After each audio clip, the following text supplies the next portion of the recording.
Chapter 2. The Terms. Welcome back to Bounds and Shadow. Did you miss me? Don't worry, I've got you covered. Just sit back, get comfortable, put on your headphones, and relax. Things are starting to get deeper, more intense, and far more interesting now. You won't want to miss a single moment. Elara reached out slowly, her fingers hovering just above the smooth leather folder before finally resting gently upon it. The surface felt cool, polished, and far more expensive than anything she usually touched, a silent reminder of the world she was being invited into, or perhaps bound to. She lifted her gaze once more to meet Cale's dark, steady eyes, searching for any trace of deception or hidden motive. But his expression remained calm, composed, and completely unreadable, like deep, still water that hid more than it revealed. "May I take my time to read it thoroughly?" she asked, keeping her voice as even and steady as possible, though her heart was beating noticeably faster. "If I am going to agree to something that changes my entire life, I need to understand every single word. No surprises later." A faint, almost imperceptible nod was his reply. "Of course. Take all the time you need. I have no intention of tricking you. A contract works best when both sides know exactly what is expected and what is being given. Clarity protects us both." He leaned back into his large leather chair, folding his arms loosely across his chest, and settled into silence. There was no rush, no pressure, no attempt to hurry her decision. Only that quiet, commanding presence that seemed to fill every corner of the spacious study. Elara opened the folder carefully. The pages inside were crisp and clean, printed in clear, formal lettering that looked both professional and final. As she began to read, her eyes moved slowly from line to line, her mind absorbing every detail with great care. The first sections brought a sense of relief. It clearly stated that the full amount of her debt, including all accumulated interest, would be settled immediately upon signing. And it so confirmed that all future medical expenses for her mother would be fully covered, along with any medication, specialist care, and recovery support required. For someone who had spent months worrying constantly about money and health, those words felt like a heavy weight being lifted from her shoulders. But as she continued reading, the true nature of the agreement began to take shape, and the relief was slowly replaced by a quiet sense of caution. For a period of 12 consecutive months, Elara Hale shall reside within the private residence of Cale Rayner. During this time, she will serve as his personal assistant, attending to all reasonable requests and following the rules outlined below. The rules followed, precise and uncomplicated. She would be provided with comfortable, private living quarters within the estate, fully furnished and maintained. She would not leave the grounds without prior written or verbal permission. She would maintain absolute confidentiality regarding all matters concerning Cale's personal life, business affairs, and associates. Nothing spoken or observed within these walls was to be shared with anyone outside. She would dress appropriately and neatly for all occasions, with guidance provided if needed. Simple, modest, and respectful.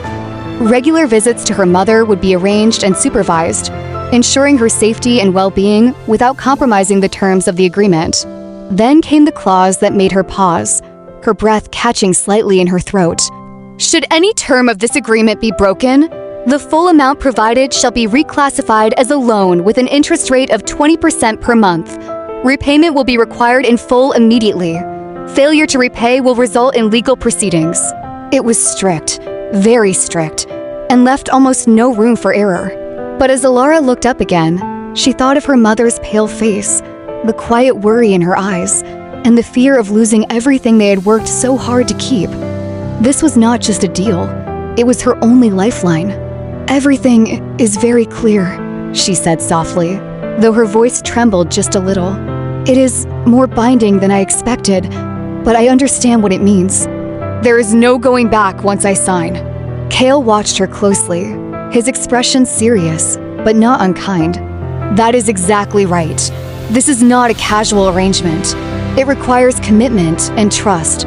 But if you keep your word, you will have nothing to fear. At the end of the 12 months, all obligations are considered fully discharged. You will walk away debt-free, with enough savings to secure your future and your mother's health for years to come. Fair exchange?"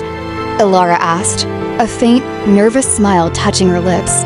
It feels as though you are giving me everything I could possibly need, and I am offering only my time and obedience. How does that benefit you? For the first time, something like a flicker of amusement softened his sharp features, subtle and brief, but enough to make him feel just a little less distant. We all have different forms of value, Elara. Money and security are easy to provide, but loyalty, discretion, and reliability are far harder to find. In my world, those qualities are worth more than gold. Consider it an investment, one I believe will serve us both well. Elara looked back down at the pages. The words were clear, the risks were real, but the reward was something she could not possibly achieve on her own. She thought of the late nights working 2 jobs, of the constant anxiety about bills and the future, of the fear that even her best efforts might not be enough. Here, in this room, was the chance to leave all that behind, but at the cost of her freedom, at least for a while. Slowly, she reached for the pen resting beside the folder. It felt heavy and solid in her hand. She hesitated for only a moment longer, then lifted her chin, her resolve hardening into something steady and unshakable. "I accept," she said clearly. "I agree to all the terms." Before she could change her mind, she signed her name neatly at the bottom of the final page. The ink looked dark and permanent, sealing the agreement between them. When she finished, she placed the pen back on the desk and looked up, waiting.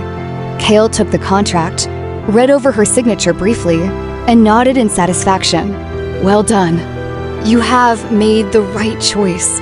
He reached into another drawer, pulled out a bank transfer confirmation slip, and slid it across to her. "Your debt is settled immediately.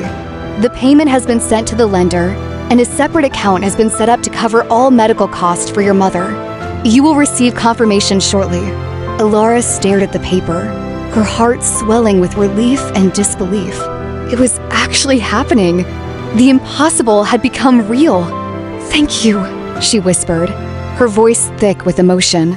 "Thank you more than I can say." "You do not need to thank me yet," Cale replied calmly. "The work begins now.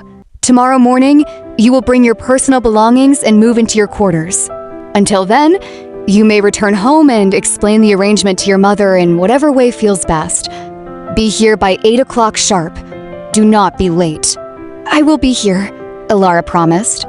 As she stood up to leave, Cale spoke once more, his tone lower and more serious, leaving no room for misunderstanding. "Remember one thing, Elara. Once you cross these gates to stay, you live by my rules. Break them, and I will not hesitate to enforce every word of this contract. But keep your word, and you will find that I keep mine far better than most." Elara nodded, feeling both reassured and slightly intimidated. "I understand completely." She walked back through the grand hallway and out into the warm afternoon light, her mind spinning with everything that had just taken place. It felt like stepping from one life into another entirely, uncertain, a little frightening, but filled with a hope she had not felt in a very long time. Tomorrow, everything would change. Tomorrow, she would truly begin her time bound by the terms of this agreement.